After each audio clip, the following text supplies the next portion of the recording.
And finally, I've got my new system. Excited? Super excited.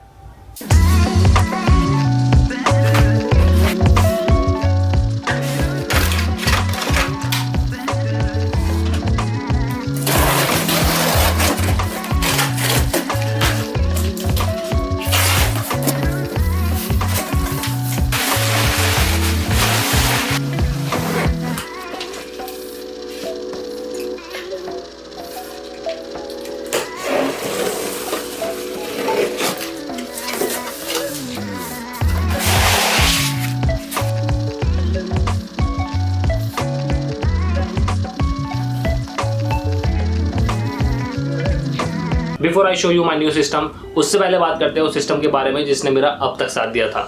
तो 2013 से लेके अब तक ये मेरा तीसरा न्यू सिस्टम है। My first PC was HP All-in-One और उन दिनों मैंने फोटोग्राफी और वीडियोग्राफी का काम शुरू ही किया था, तो ये 4GB रैम और i3 processor was good enough. लेकिन 2016 से लेके अब तक मेरे पास था डेल का Vostro 3250 model and this was an amazing PC. Actually Dell एक बहुत अच्छी कंपनी है जिसके प्रोडक्ट्स इतने ड्यूरेबल होते हैं कि आप आंख बंद करके इनके प्रोडक्ट खरीद सकते हैं। और मैं ऐसा इसलिए बोल रहा हूँ क्योंकि मैं 2016 से डेल के साथ हूँ और मुझे इनके प्रोडक्ट्स और सर्विसेज में कभी कोई कमी नजर नहीं आई। इस बार मेरी यही कोशिश थी कि मैं डेल का सिस्टम खरीदूं, लेकिन डेल जो है वो होम यूज़ के लिए कस्टमाइज सिस्टम ऑफर नहीं करता।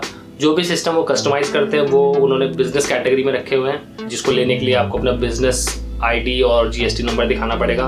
और क्योंकि मेरे पास कोई ऐसा बिजनेस नहीं है जिसके बेसिस पे मैं वो सिस्टम ले पाता, तो इसका मतलब ये हुआ कि मैं सिस्टम नहीं ले पाया, लेकिन मैंने कोशिश पूरी की थी।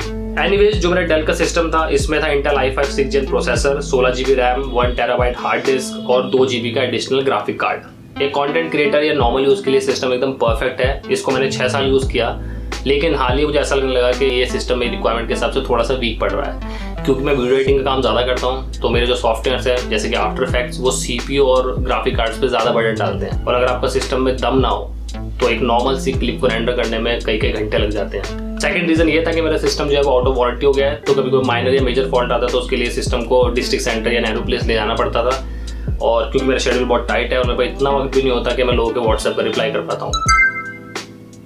तो दोस्तों यही मेनली रीज़न थे मेरा PC स्विच करने के। तो मैं आपको अपना नया PC दिखाता हूँ और दिल थाम के बैठिए, क्योंकि जो नया PC है, मेरा नया दोस्त, मेरा नया साथी आपका दिल जीत सकता है।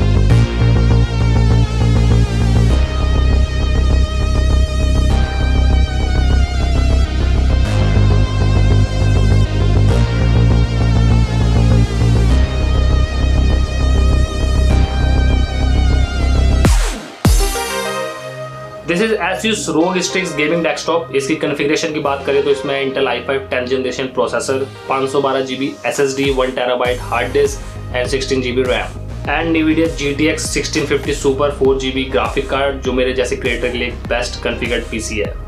अब आप में से कुछ लोग ये सोच रहे होंगे कि भैया 1650 ग्राफिक कार्ड डलवाया, अरे सिस्टम बनवा रहे थे तो 3060 या 3090 ग्राफिक कार्ड डलवाते ना। तो भाई सिंपल सी बात यह है कि मेरी रिक्वायरमेंट के हिसाब से graphic card is good enough, क्योंकि मैं एनिमेशन और VFX आर्टिस्ट नहीं हूँ, तो मेरी जो रिक्वायरमेंट है वो बहुत ज़्यादा हैवी नहीं है। हाँ, मैं इसको थोड़ा सा अपग्रेड कर सकता था, 1650 की जगह मैं 2080 कार्ड ले सकता था, लेकिन अपग्रेड के चक्कर में जो बजट था वो 80,000 से सीधा 1,15,000 पर रुकता। 80,000 1,15,000। तो अब बात करते हैं कि मैंने Asus ब्रांड क्यों चुना। Asus is currently offering multiple options with different kind of graphic cards। तो जो भी आपकी रिक्वायरमेंट के हिसाब से आपको ग्राफिक कार्ड लेना है, उससे कंपैटिबल प्रोसेसर के साथ उन्होंने प्री कॉन्फ़िगर्ड सिस्टम के ऑप्शन दे रखे हैं, तो आप अपनी बजट के हिसाब से अपना सिस्टम चूज कर सकते हैं। सेकंड रीजन ये है कि 3 years of on site warranty, तो अगर किसी प्रोडक्ट पे कुछ भी माइनर या मेजर फॉल्ट आता है तो आपको नेक्स्ट डे घर बैठे बैठे सर्विस मिल जाएगी। And that was the main reason to buy branded PC। तो बहुत से लोगों ने वो सजेस्ट किया कि भाई डिस्ट्रिक्ट सेंटर से एक सिस्टम असेंबल करवा लो, तो अगर मैं वहाँ से असेंबल करवाता तो मेरे कम से कम 25-30 हज़ार तो बचते, 10,000 तो ओरिजिनल विंडो के बच जाते हैं। लेकिन असेंबल सिस्टम का जो सबसे बड़ा चैलेंज है वो ये है कि अगर कोई फॉल्ट आता है तो सिस्टम को उठाकर खुद लेके जाना पड़ता है, जो कि मेरे शेड्यूल के हिसाब से थोड़ा सा मुश्किल है, क्योंकि एज यू नो कि मैं लोगों के व्हाट्सएप मैसेज तक का भी रिप्लाई नहीं कर पाता हूँ। तो इसलिए I bought a branded PC. बेशक थोड़े पैसे ज़्यादा लगते हैं लेकिन 3 साल हैसल फ्री निकल जाते हैं। Asus का ये डेस्कटॉप बहुत अमेजिंग है। कंपनी ने भी ब्रांडिंग में कोई कमी नहीं रखी है। RGB लाइट से पीसी के लुक में 4 चांद लग जाते हैं। इन लाइट्स को अपने डिफरेंट मोड में भी डाल सकते हैं। Asus ने डेस्कटॉप के साथ एक कीबोर्ड और माउस भी प्रोवाइड किया है। इसमें 2 कूलिंग फैन है और ये मेरे पुराने डेस्कटॉप से ऑलमोस्ट डबल साइज का है। आई नो आप में से बहुत सारे लोग ये जानने के लिए वीडियो देख रहे होंगे कि इस पीसी में कमियां क्या हैं। तो पहले बात करते हैं हम इस पीसी की खूबियों के बारे में। ये पीसी 15 सेकंड में ऑफ होता है और 15 सेकंड से भी कम टाइम में ये शट डाउन हो जाता है। All the USB ports are 3.2 version, जिससे डेटा हाई स्पीड से कॉपी होता है। साथ ही इसमें Type-C पोर्ट भी है। नॉट टू हैवी बट इसको आप इजीली कैरी कर सकते हैं। Windows 10 home version is pre installed with life time validity. SSD is used for operating system, जिससे आपको मिलती है हाई प्रोसेसिंग स्पीड और एडिशनल 1 TB का पूरा space for your file storage. 700 वाट की पावर सप्लाई है। कभी आपको ग्राफिक कार्ड्स अपग्रेड करना हो तो वहाँ आपको पावर सप्लाई की टेंशन नहीं होगी। वाईफाई एंड ब्लूटूथ भी इनबिल्ट हैं। And as I told you कि इसकी 3 साल की ऑन साइट वारंटी है, तो एक बार पैसा लगाने के बाद आराम से बैठिए। इसमें माई एसूस की ऐप है जहाँ से आप इजीली ट्रबल शूटिंग या कस्टमर केयर से कांटेक्ट कर सकते हैं। अगर बात करें कमियों की तो इसके अंदर मुझे 2 ही कमी नजर आई। पहली कमी ये है कि इसके अंदर कोई भी कार्ड रीडर नहीं है, तो अगर आपको डेटा कॉपी करना है तो उसके लिए आपको एक एडिशनल कार्ड रीडर खरीदना पड़ेगा, जैसे ये मैंने अभी रिसेंटली परचेज किया है सेपरेटली। दूसरी चीज़ ये है कि इसका साइज इतना बड़ा है कि आपको जो वर्क स्पेस है वो थोड़ा सा आपको छोटा लगने लगेगा। बड़ा साइज होना भी जरूरी है क्योंकि उसके अंदर 700 वाट की पावर सप्लाई लगे, ग्राफिक कार्ड डले, तो ऑब्वियसली जो इसका कैबिनेट है वो छोटा तो हो नहीं सकता था। लेकिन since it is comparatively bigger in size, तो जो मेरा पुराना डेस्कटॉप के कंपेयर में करें तो थोड़ा सा मेरा वर्क स्पेस मुझे थोड़ा सा छोटा लग रहा है। और इसके साथ आप कम से कम 27 इंच का मॉनिटर खरीदें तो ये आपके वर्क प्लेस पे एक अच्छी लुक आएगी, क्योंकि छोटे मॉनिटर के साथ ही जचेगा नहीं। मैंने मॉनिटर भी रिसेंटली परचेज किया है। यह है LG का 27 inch ultra gear full HD gaming monitor.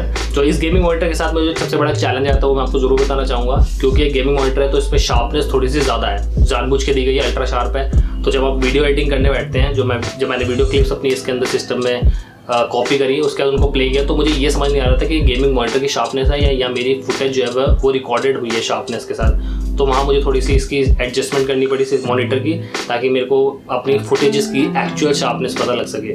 तो क्योंकि ये गेमिंग में प्री इंस्टॉल्ड प्रीसेट्स हैं वो आप चेंज कर सकते हैं। दूसरी बात यह है कि ये जो है NVIDIA ग्राफिक कार्ड का सिंक हो जाता है। मतलब अगर आपका जो भी ग्राफिक कार्ड है उसकी जो भी सेटिंग्स आपने करी हैं, उसके रेजोल्यूशंस, उसके कलर सेटिंग, वो मॉनिटर के साथ सिंक हो जाते हैं, तो आपको बेटर परफॉर्मेंस के लिए हेल्प करते हैं। एंड थर्ड, LG जो है वो 3 साल की ऑन साइट वारंटी देता है।